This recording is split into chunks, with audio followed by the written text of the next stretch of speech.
반갑습니다. 나무아카데미입니다. 이번 영상에서는 고1 국어 창비 6-3단원 바람직한 국어 생활 공부해 보도록 하겠습니다. 이 단원은 언어 공동체가 공유하는 담화 관습에 대해서 설명을 해요. 그런 담화 관습을 바탕으로 어떻게 바람직한 국어 생활을 영위할 것인가, 그것을 이야기하는 단원입니다. 이 단원에서 어떤 유형이 많이 출제됐는지 출제 유형 베스트 먼저 볼게요. 첫 번째로는 글 전체의 내용을 확인하는 문제가 많이 출제가 되었습니다. 이 글의 내용과 일치하지 않는 것은 이런 유형으로 나옵니다. 두 번째로는 관용 표현, 외래어, 외국어, 이것에 대한 이해를 묻는 문제, 그리고 각 표현의 예에 관한 문제, 이렇게 많이 출제되었습니다. 글이 짧기 때문에 내용 파악은 기본으로 하셔야 되고, 각 표현의 특징, 장단점, 그리고 사례를 올바르게 고치는 것까지 다 꼼꼼하게 공부하셔야 되는 단원입니다. 그럼 글 한번 보도록 할게요. 이 글은 바람직한 국어 생활에 대해 설명하는 글이 아니라 이렇게 바람직하게 국어 생활을 하도록 노력하세요 라고 설득하는 논설문입니다. 그러니까 우리가 관습적으로 사용하는 표현 중에 적절하지 않은 것이 많이 드러나겠죠. 그리고 그것에 대해 비판적으로 언급하고 있습니다. 한번 볼까요? 첫 부분에서는 담화 관습이란 것이 무엇인지 설명하고 있습니다. 담화 관습은 오랜 시간에 걸쳐서 언어 공동체 구성원의 명시적이거나 암묵적인 동의 하에 형성된 규칙이나 질서입니다. 그러니까 담화 관습은 해당 언어 공동체가 아닌 사람들은 이해하기 힘들 수 있겠죠.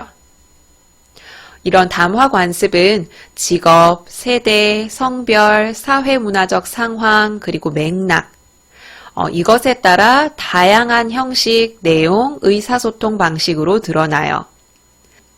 담화 관습의 예를 들고 있는데 속담과 같은 관용 표현, 외래어, 외국어, 통신언어, 이런 것들을 담화 관습이라고 합니다.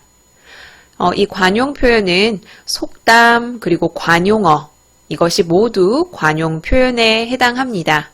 속담은 알고 계실 테고 관용어는 귀가 얇다, 손이 크다 와 같은 2개 이상의 단어로 이루어져 있으면서 그 사전적인 의미에서 멀어진 그런 표현을 관용어라고 하지요.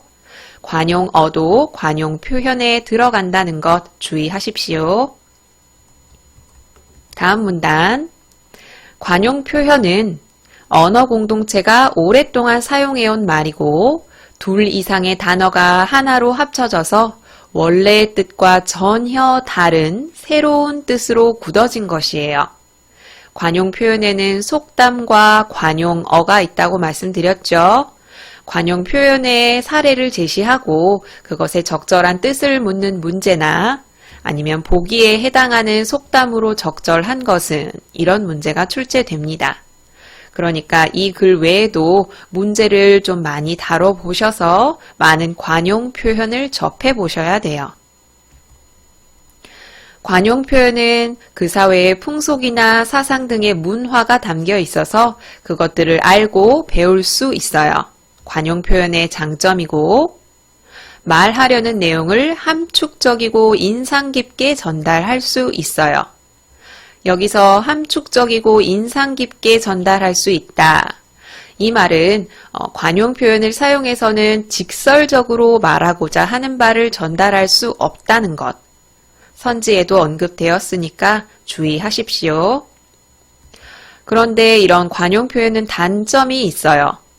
시대나 사회문화 환경이 변화하죠. 그래서 듣는 사람이 부정적으로 받아들여서 불쾌함을 느낄 수도 있다. 아무래도 오래전부터 공유해온 말이기 때문에 지금 시대의 개념과는 맞지 않는 표현이 있을 수 있겠죠. 암탉이 울면 집안이 망한다와 같은 표현은 요즘 시대에서는 맞지 않는 말이죠. 그런 것을 관용 표현이라고 생각하고 생각 없이 썼다가는 듣는 사람이 부정적으로 받아들여서 불쾌감을 느낄 수도 있겠죠. 그리고 상황에 맞지 않게 사용하면 또 의사소통에 문제가 생길 수도 있어요. 관용 표현의 단점. 그러면 어떻게 사용해야 하느냐? 상황과 맥락에 따라서 적절하게 사용해야 하고요. 설사 상황에 맞는다고 하더라도 상대방의 기분을 상하게 할 만한 관용 표현은 사용하지 않는 것이 좋다. 아래 만화에 보면은 관용 표현을 사용한 예가 드러나죠.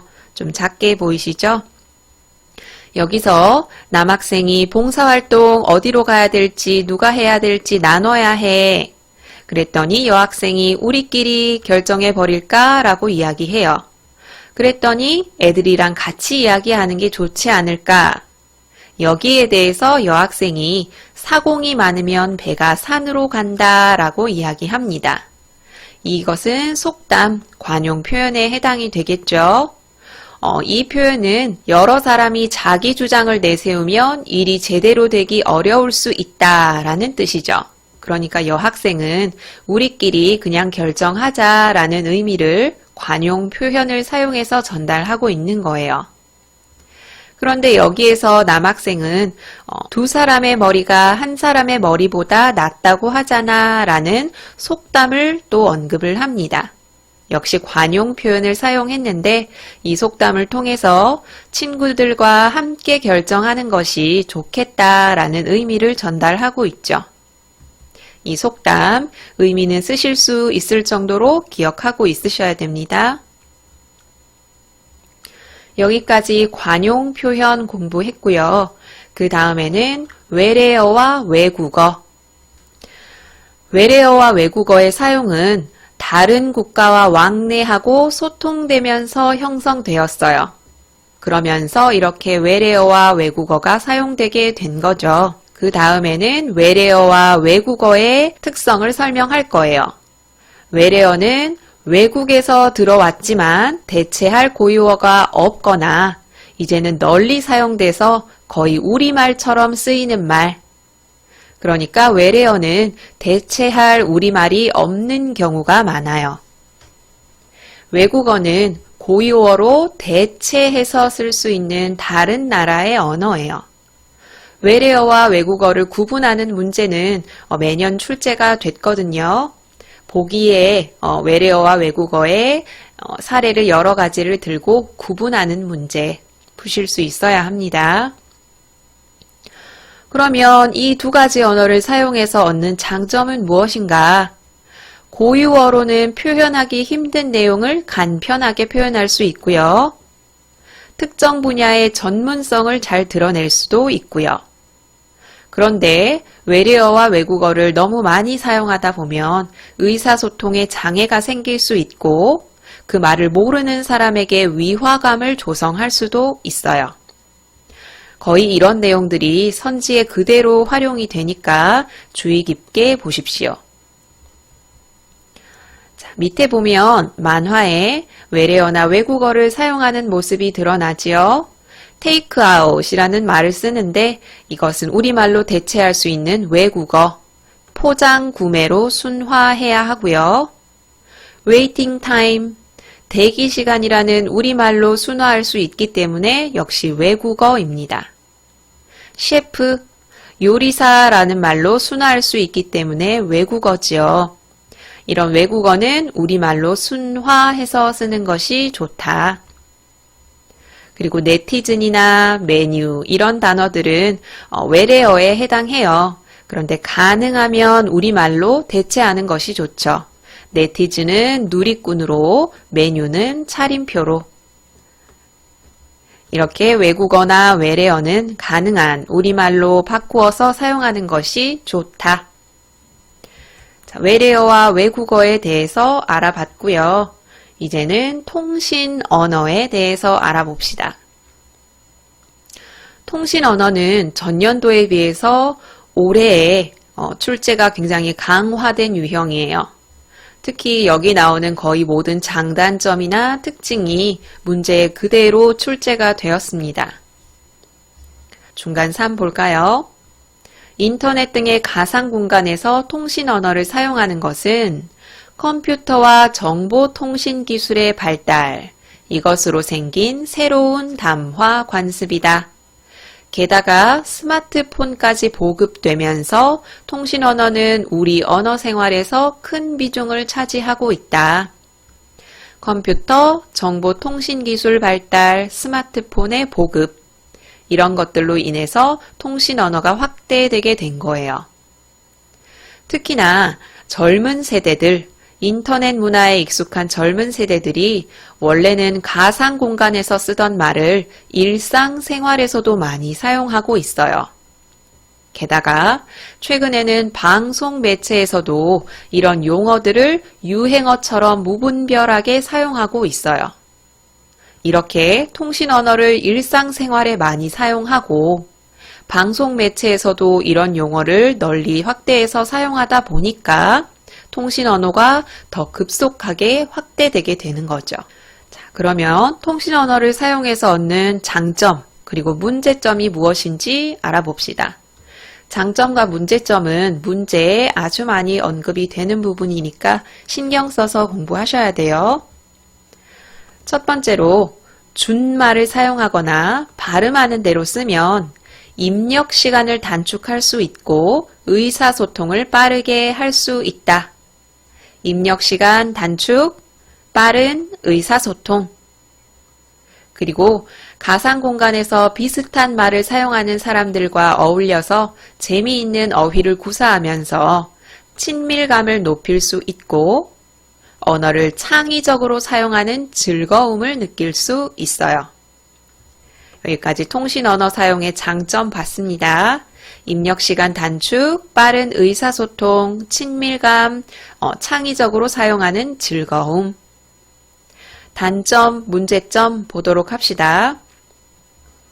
하지만 사전에 없는 말이나 지나치게 줄여 쓴 말, 맞춤법을 무시한 표현과 같은 것은 세대 간 의사소통에 어려움을 주기도 하고요. 우리말을 올바르게 익히는데 부정적인 영향을 끼칠 수 있어요. 밑에 만화에서 예를 들고 있죠. 뻑가충하고 혼밥 이런 말. 그래서 이걸 이해하지 못한 아버지가 이것이 무엇이냐라고 물었고 학생이 그것을 설명해 줬죠. 만약에 또래의 학생이 이 쪽지를 봤다면 쉽게 이해할 수 있을 거예요. 이렇게 같은 세대끼리는 의사소통에 문제가 생기지 않고 친밀감을 형성할 수도 있겠죠. 그런데 인터넷이나 텔레비전 매체를 자주 사용하지 않는 사람, 그리고 세대가 다른 사람, 이런 사람은 의미를 파악하기가 쉽지 않겠죠. 즉, 의사소통 장애를 불러올 수 있습니다. 그럼 어떻게 해야 하느냐? 일단 이걸 사용하기에 앞서서 의사소통이 잘 될지를 먼저 생각해야 하고요.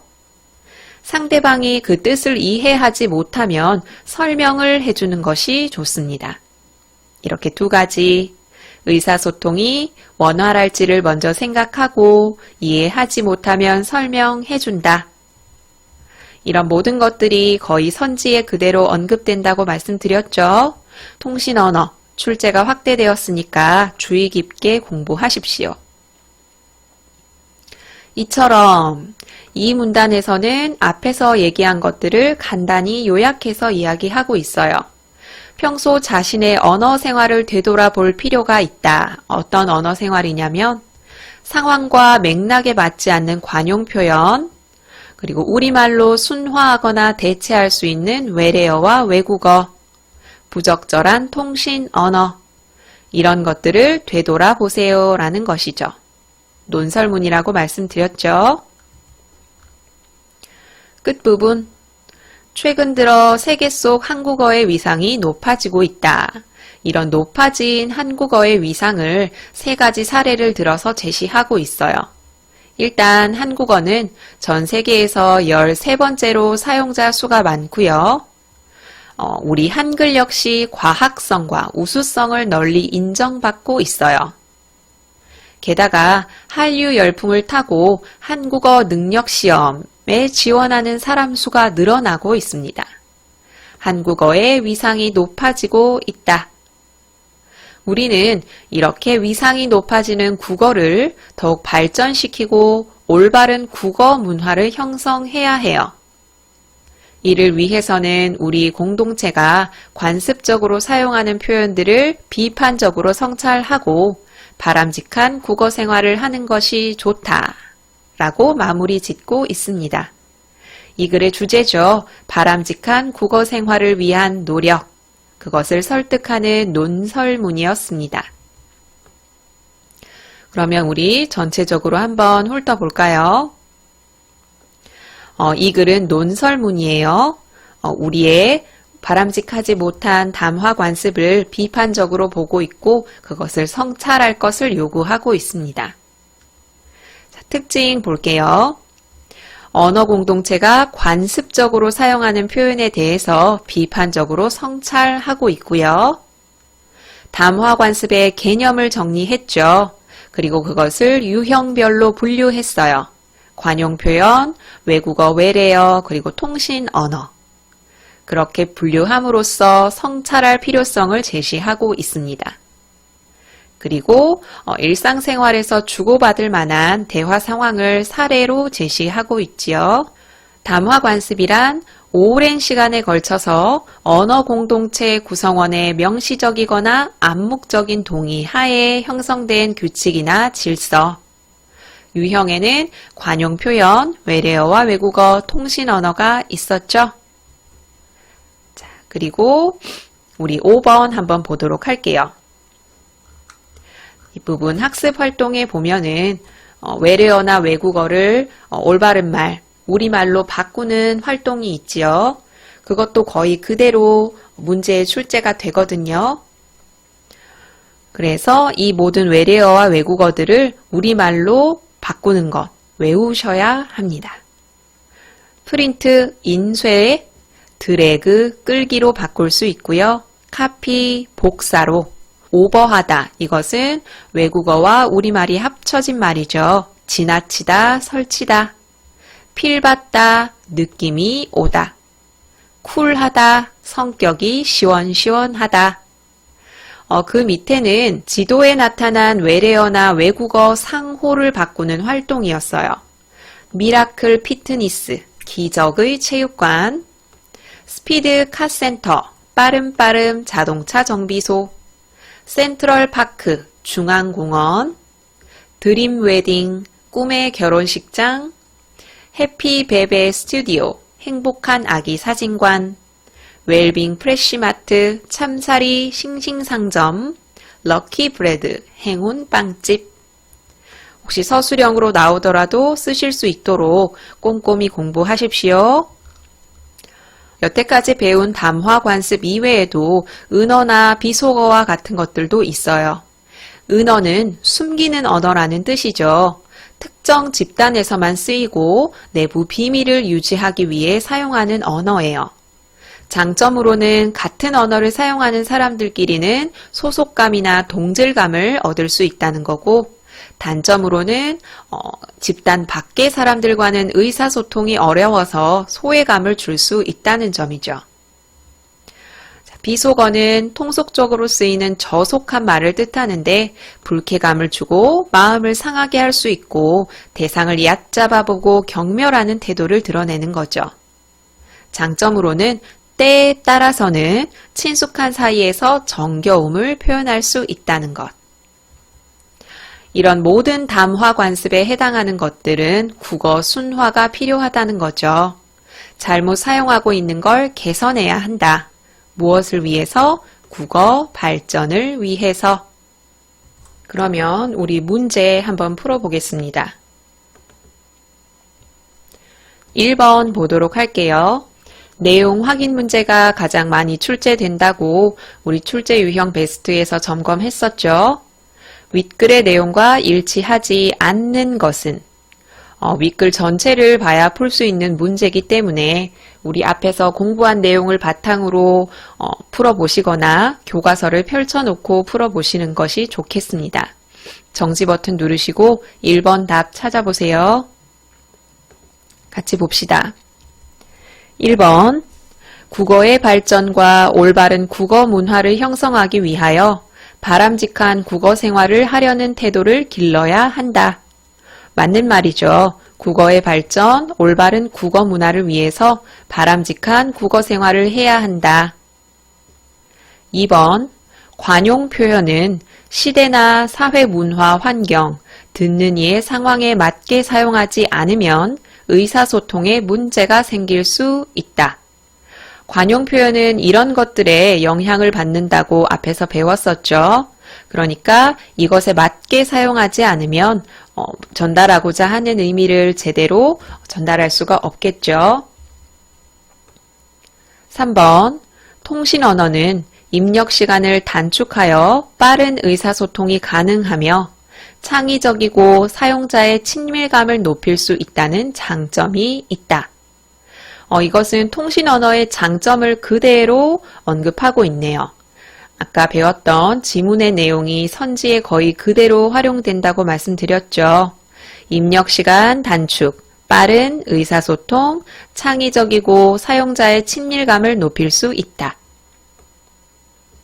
4번 외래어나 외국어를 사용하면 사용할수록 고유어로 표현하기 어려운 내용을 간편하게 나타내거나 전문성을 잘 드러낼 수 있으므로 사용을 권장해야 한다. 정답은 4번이겠죠?